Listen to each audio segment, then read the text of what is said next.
Hi, my name's Lily. Thanks for tuning in. Today I'll be sharing some ways that you can help adjust yourself when practicing Warrior 2, Virabhadrasana 2. Because right now, most of us aren't able to go to studios and we're practicing from home, and it's amazing that there's so much online yoga, and it's amazing that people are developing at-home practices. And the big bummer is not being able to be with your teacher to help you. She can or he can give you hands-on assistance or at least verbal cues through watching you. So today I'll give you some ways that you can practice svadhyaya, self-observation, really looking at your body in this case to help fine-tune some common misalignment issues in Warrior 2.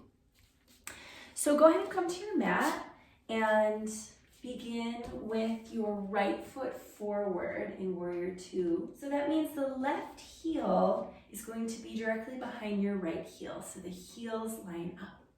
And then before you come all the way to the pose, let's just look at the feet.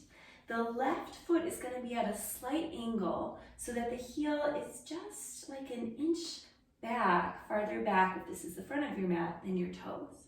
Then lift and spread all your 10 toes. Gather up energy from the earth through your inner thighs and up through your chest and head. And then just ground down all the toes. Good, now come into your bent knee stance. Feel that energy again rising up through your feet while your toes stay grounded. So the first really common misalignment that I see as a yoga teacher is that the front knee dumps inwards. And that's not great for your knee joint. And it doesn't help you find that beautiful opening that we're really trying to get in Warrior 2. So start by taking a look at your right knee and see if you can see that it's to the left of your toes. Then engage your right hip and your outer right thigh to draw it open to the right so that it seems to be tracking directly forward in the direction of your right toes. Now, another common misalignment is, it's more common if you have a shorter stance. It's fine to have a shorter stance, but you want to make sure that your knee doesn't come forward of your ankle because that's also tough on this knee joint. So if you're in a shorter stance, you just want to make sure that you can keep that engagement in your leg to hold your knee directly over your ankle. And if you're in a longer stance, then you might want to even practice taking a little bit more forward so that it is directly over the ankle. And that's also fine to keep it back, just to make the pose a little bit easier. But as you progress and gain strength, the idea is to have the ankle right under the knee.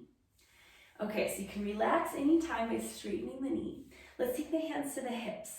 So the pelvis, the idea of the pelvis is that it opens and that it is aligned horizontally. So if you take your hands to the very fronts, the bony projections on the fronts of your hip bones, you can see when you come into your stance if one hip goes lower than the other.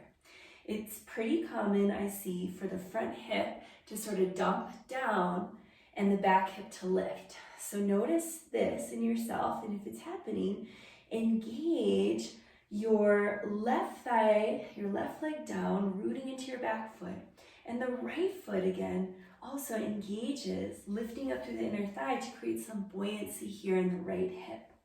And then if you take your hands onto the outer part of your hip, you can also help to feel this sense of lifting, buoyancy in the right, grounding in the left. So that when you take your hands around your pelvis, the pelvic bowl, it's not tipping one way or the other. It is like a bowl holding fruit and you don't want to spill it. All right, so rest again when you need to. Now let's check the torso.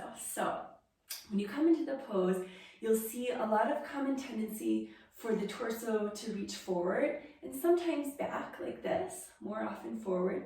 So just take a moment to look down and imagine there's a plumb line through the central channel from the top of your head, from the heavens, the sky, rooting down through your head, on your nose, to your sternum, belly button, and pubic bone down to the earth is all in one straight line. You are this beautiful channel, this sacred vessel between earth and sky.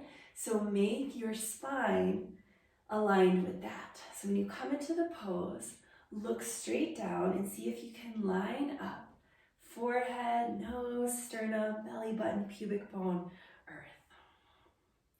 And then looking over your right arm, you can see your arms. There's a tendency for them to be lifted up, sometimes down, but more often up.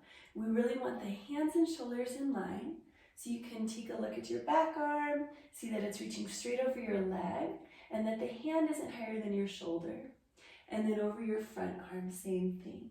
Fingertips reaching straight out, back and forward in each hand.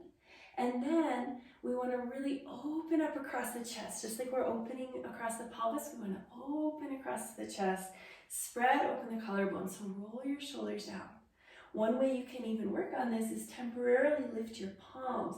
Feel how that externally rotates all across your shoulders and chest. And then turn the palms down. Finally, to complete the pose, take your gaze softly just over the right fingertips. Again, ground through your toes.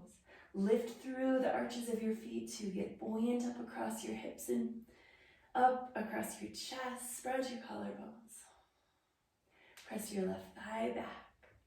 Draw your belly button in. Root your tailbone down. Feel this sense of lift across your upper body, grounding across your legs. Good. Release.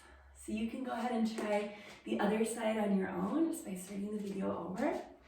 I hope that that tutorial was helpful for you. I have other yoga videos, pranayama, and meditations on my YouTube channel, Lily Russo. I'd love to see you there. Please subscribe for more. And you can connect with me on my website, lilyrussoyoga.com. I also teach virtually Zoom classes and such, and I'd love to have you be a part of it. So please reach out. Comment if you enjoyed that video and let me know what you want more of. Thank you so much. Namaste.